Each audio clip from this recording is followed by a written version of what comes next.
Welcome to a Legendarium special titled The Lives of Medieval Lead Miners.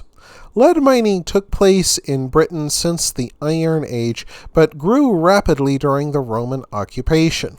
Within 6 years of their arrival, the Romans began forging large ingots of lead, so they likely came not to bring civilization, but to take metals. The Charterhouse mining complex became so important to the Romans that they built a small fort nearby to keep the lead flowing. After the fall of the Roman Empire, lead mining likely continued, but on a smaller scale, at least until William the Conqueror divided England among his Norman followers. Not only did they receive land, but they also received the right to profit from mining. Lead would be used in coins, roofs, water pipes, and even plates and cups. When building cathedrals and great churches, lead would be used in building roofs, gutters, cisterns, and glazed windows. Of course, the lords blessed with lands that included lead mines busied themselves with the more important work of fighting and killing their fellow men, so they granted patents to peasant farmers. In one of the mines, the miners even used their fingers to sign their names using mud. Peasant families often jumped at the chance to work in the lead mines, for it meant the chance to make money during the more idle summer months. Monasteries also owned lead mines in Shropshire, York, and North Wales, and paid for lead ore by the cartload.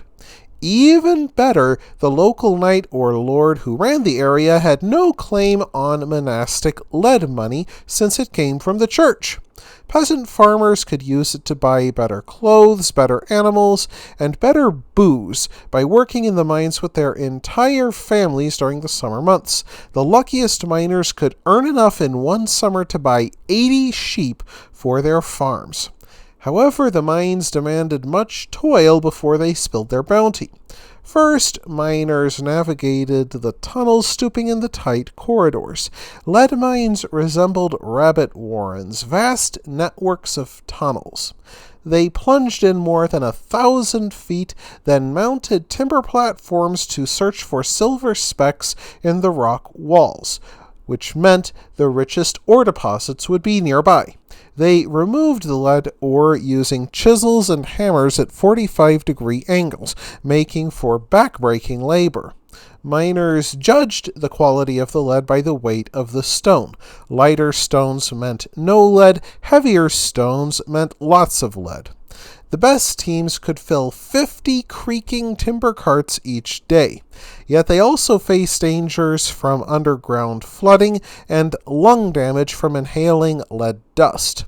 After bringing the lead ore to the surface, it would be smelted to extract the lead from the rock.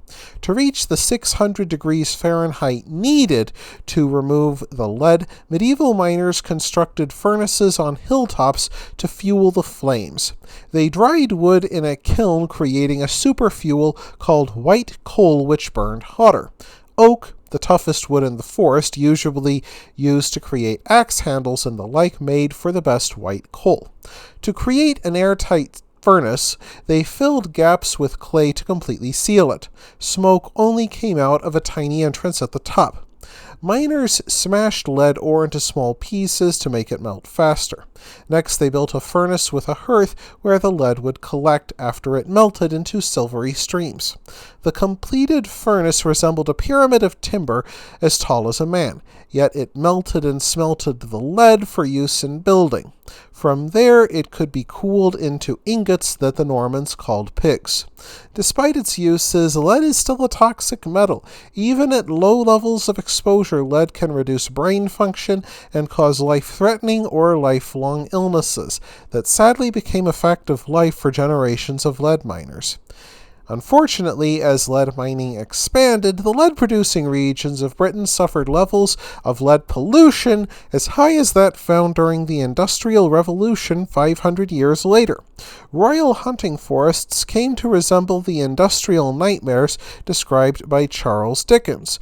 Lead mining also had one other unintended effect.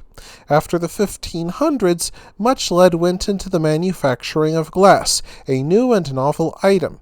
Indeed, it made such an impression that fragile minds came to believe their bodies made from glass.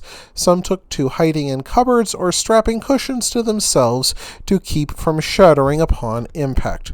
That wraps things up for this episode of the Legendarium. I hope you enjoyed it. If you did, press like. If you want to see more, press subscribe. And if you've got anything to say, let me know in the comments section.